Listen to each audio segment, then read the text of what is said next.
One of my teachers pulled me aside out of the class and told me that they'd heard about it.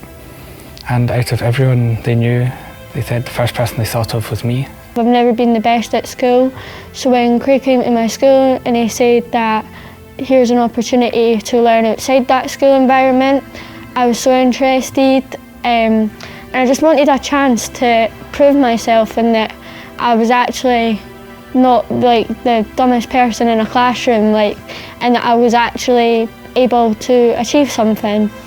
People get picked mainly because they've had trauma or some issue, private issue, and it's not for the people who are really, really academic and do really well, because they're fine, they strive to succeed, and it's not the really, really misbehaved bottom people. It's that group in the middle that kind of get neglected through school and covered over because they're fine. Who are kind of going through things behind the scenes that no one really knows about, and they're basically invisible. And it was Craig's message for that, saying this is for the invisible people. And I was just like, that sounds like a bit of me. I felt like he was speaking to me. He was like, if you feel like you're invisible, this might be for you. Like, it was a calling. And that's what made me apply, and presumably that's what made me get here. I was this little ball of a human. I pretty much didn't talk to anyone. I couldn't hold a conversation with anyone.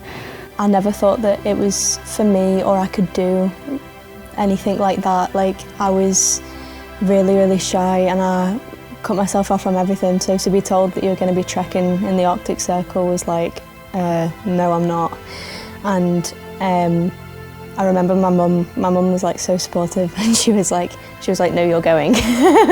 I think people are just like, I don't believe that you're a little quiet, shy person 6 years ago, just because I'm just kind of like me now is just so different to what it was. So I feel like no one really understands the true difference that it made apart from who knew me. Yeah, I didn't really have any aspirations post-school, and now I'm in uni and things, and just pushing myself out of my comfort zone, it so much more. I do so many more things that I 100% wouldn't have done even before the Polar Academy. I kind of want to see how it will change me and the other people in my team, how we'll end up being, because we all have our own issues, but I'm hoping they'll get better.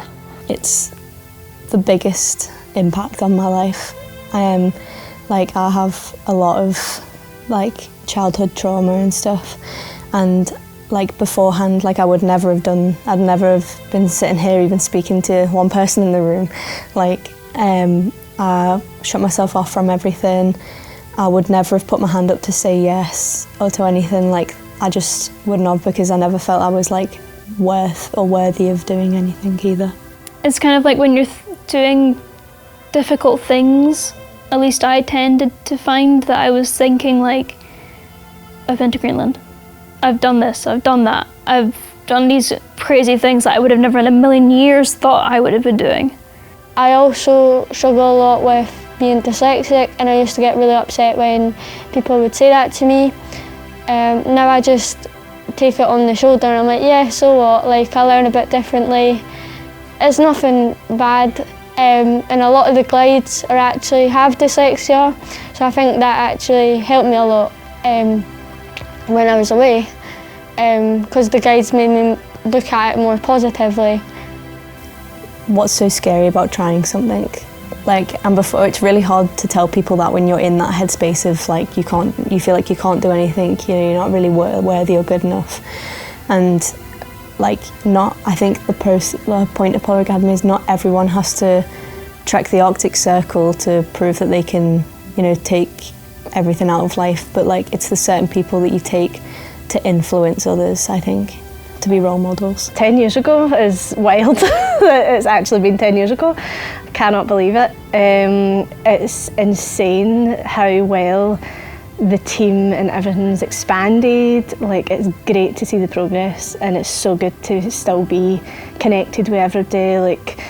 Me and Craig couldn't see each other for a couple of months, and then we see each other straight for the start, and it's as if we've never been away from one another. You just build that bond. You meet Craig and Lorna and Nick and Jake, and there's loads of them, there's too many to name, but you see the people behind it and their passion for it, and just really that they want to change kids' lives that have had a rough time. Everyone has their struggles, and Polar Academy is there to help with those struggles.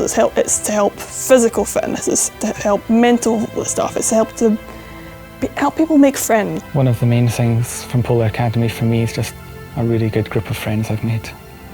I hope I'll stay friends with for a very, very long time. Everyone is so different, but the friendships and like the bond everyone has by the end of it is just so special, and the like attachment to the charity is not just because it's something that you support. It's not just a charity, it's like a family and something that you're so connected to. Yeah, I'm not leaving now. I'm here forever. Aye, I think I'm in this for life probably. You know, I'll be one of these people that they can never get rid of. The